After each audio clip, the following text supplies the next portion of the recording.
ঘরে ঘরে পৌঁছে দেওয়ার দায়িত্ব নিব। কারা কারা রাজি আছেন হাত তুলে আল্লাহকে দেখা।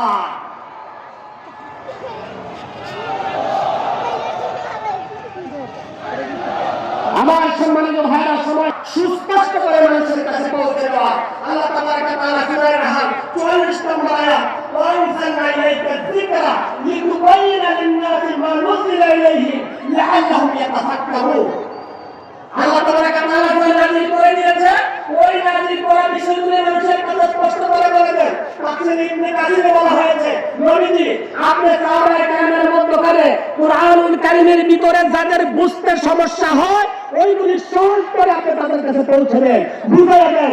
আজকের এই তাফসীর মাহফিলের একটা অংশ উলামায়ে কেরাম যারা কোরআনুল কারীমের অর্থ ব্যাখ্যা বুঝে তারা মানুষের কাছে পৌঁছে দেওয়ার জন্য ব্যবস্থা হয়। এটা আল্লাহ তাবারাক ওয়া তাআলার পক্ষ থেকে দেওয়া কুরআনুল কারীমের পয়গামকে, কোরআনুল কারীমের দাওয়াতকে, মেসেজকে পৌঁছে দেওয়া, এটাও একটা মাধ্যম।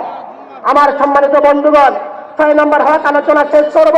পরবর্তীতে বলা হয়েছে আমার ভাইয়েরা, সূরা মায়েদা 48 নম্বর আয়াত, আল্লাহ রাব্বুল আলামিন বলেছেন কুরআনুল কারীমকে কায়েম করার জন্য, প্রতিষ্ঠা করার জন্য তোমাদেরকে চেষ্টা করা লাগবে।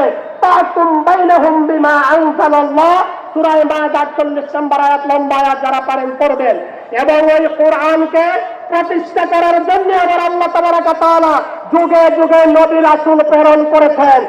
আর ওই কুরআনুল কারীমের প্রতিষ্ঠার ব্যাপারে যারা বিরোধিতা করেছে তারাই মুনাফিক হিসেবে ইতিহাসে পরিচিতি লাভ করেছে। সুতরাং আমার বন্ধুগণ, আমার প্রিয় ভাইরা, আমাদের আজকের এই তাফসীর মাহফিলে সংক্ষিপ্ত সময়ে আমরা যারা উপস্থিত রয়েছি, আল্লাহ তাবারাক ওয়া তাআলার কাছে এটা আমরা প্রতিজ্ঞা করতে চাই, আল্লাহ তোমার এই জমিনে আল্লাহর দ্বীনকে, কোরআনের বিধানকে জারি করার জন্য